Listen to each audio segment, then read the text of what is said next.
So I'll be honest with you, I have been studying this intertestament period for at least the last couple of weeks. And even for today, I was studying the intertestament because I was like, where do I want to leave them today, knowing where I'm taking them? And honestly, Aaron killed it.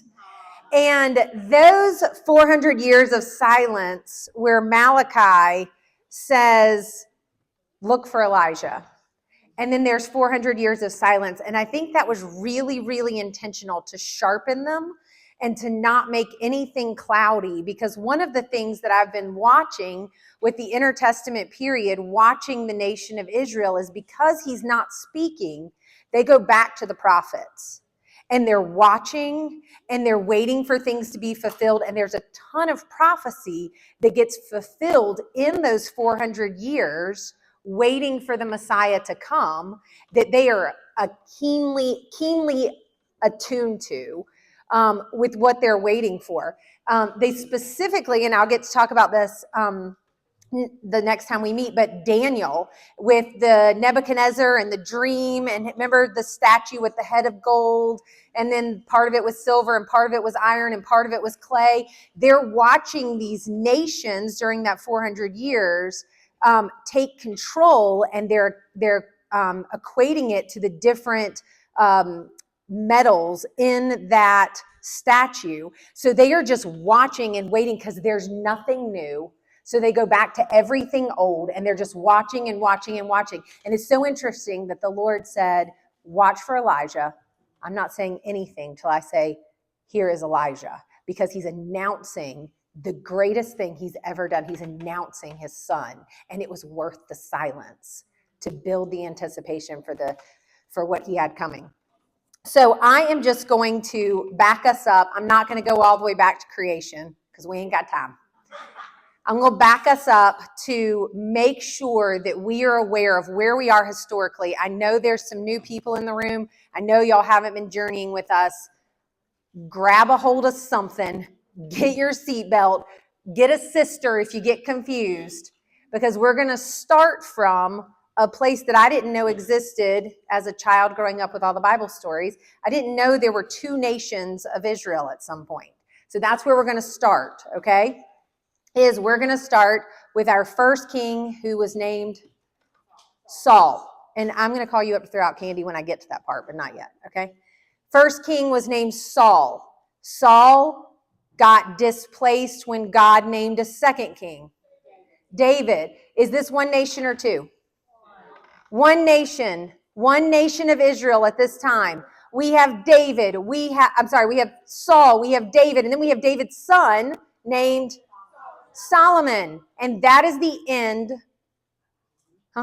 Okay, that was the end of a united Israel. That's it, 3 kings, and they're done. Because Solomon has how many kids? We only know of one, and his name is Rehoboam, and he has 700 wives and like a million bazillion concubines, and he has one son. His name is Rehoboam. Rehoboam says, hey, listen, you thought my dad was bad with taxes. I'm going to raise him.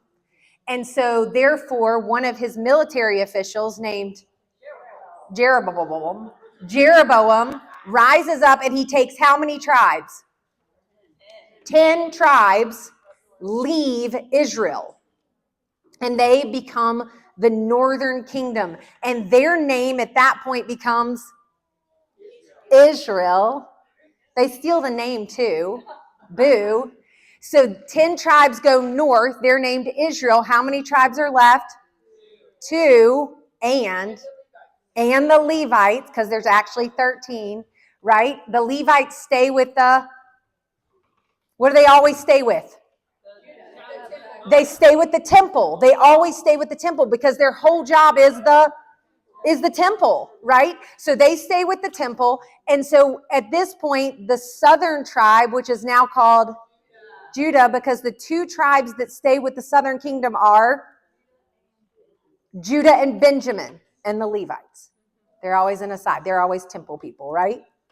So at this point, you have two nations, the northern kingdom named Israel, the southern kingdom named Judah. And the northern kingdom sets up their capital in a place called Samaria, where they also set up worship. When we walk into the New Testament, guess what's still around? Samaritans. Okay? I found this kind of cool. I'm going to say it again in a couple of weeks. But listen, did y'all know? Well, let me get there in a second. Okay. Samaria. And in the southern kingdom, the capital is Jerusalem. And Jerusalem is still okay, listen. The center of the entire world is Israel. God said, I'm going to put you in the midst, in the middle. The center of the entire world is Israel. And the center of Israel is Jerusalem. And the center of Jerusalem is the temple. Okay? And that's the center of the center of the center. Okay? So the capital of Judah is Jerusalem. Okay? And to this day, we're all watching Jerusalem. Okay, guys?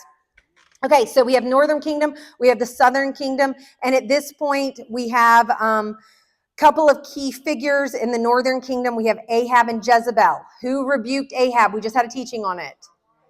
Elijah rebuked Ahab. He was a very wicked king, right? And then who followed Elijah that got a double portion? Elisha, right? The prophet. How many good kings were there in the northern kingdom? 0. How many followed God in the northern kingdom? 0 kings followed God in the northern kingdom. And so the Lord sent what nation to punish Israel? Assyria. Assyria came in and they conquered Israel, the northern kingdom, like 150-ish years before the southern kingdom, right? And when the Assyrians conquered them, they were very evil, they were very cruel, yes, but what did they do to people groups after they captured them?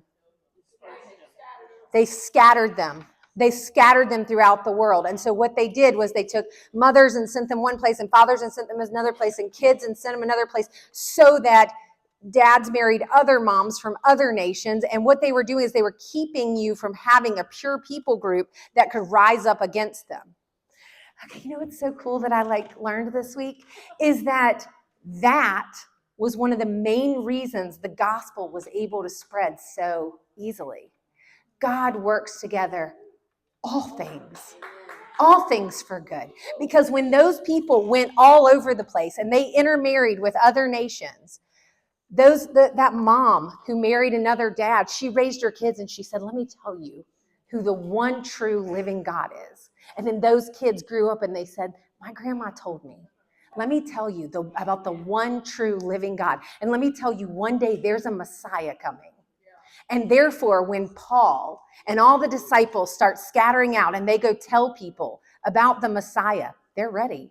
I've heard about this. I know about this, because that word spread even faster. Isn't that awesome?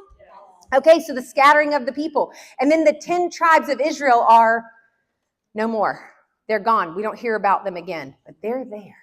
They're planted all throughout the earth. Okay, so we're left with Judah, the southern kingdom. Do they have any good kings? Yes. Can you name 3? Okay, wait, I need hands. Not from a pastor's wife. Name 3 good kings in the southern kingdom. Mary. Hezekiah. You got another one? Josiah. There's one more. He sounds like he's a skinny dude. Because he's got the name's Fat is in his name. Jehoshaphat is another, some of the main ones, right? There was also Asa was a good king. However, they also do not follow the Lord. Oh, let me go back to the northern kingdom. What were some of the prophets that prophesied to the northern kingdom? Who can you think of? We mentioned Elijah. We mentioned Elijah. We also had, maybe, I don't remember. Is it? Well, then follow that. Okay, and then Yeah, and Amos did. Amos lived in the southern kingdom, but prophesied to the northern kingdom. And then in the southern kingdom, we had most of our prophets, right? Because they had good kings that were actually listening as well. And who were some of those prophets in this? Dadgummit. Okay, so we have Isaiah, you have Jeremiah, Micah, Zephaniah, Habakkuk. These are all pre-exile because do they listen to the prophets? No, they don't. They kill the prophets. They ignore the prophets. They do horrible things to the prophets. Jeremiah was so treated horribly, right? This is what they do to the prophets. And so God sends what country to discipline them? Babylon. And Babylon comes in and Babylon takes them captive. Now, what does Babylon do differently than Assyria?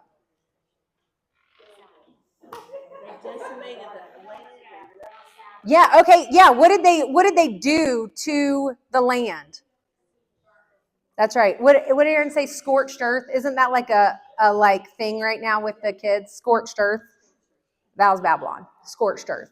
They scorched the place. They burned the temple. They tore down the walls. They ruined everything. And then they took all the pretty things, all the wealthy things, all the smart people, all the strong people, and they took them back to Babylon. And who did they leave in Judah?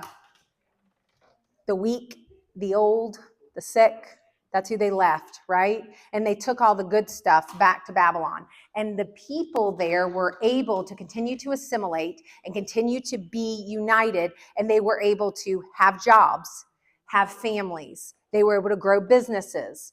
They prospered so that when, after how many years did God then say, okay, go back to 70 years. And who prophesied 70 years? Daniel prophesied 70 years, right? And so they go back to Jerusalem. And how many of them end up back in Jerusalem? 50. Look at you. 50,000 end up back in Jerusalem. Little ragtag group. Why did the rest stay in Babylon?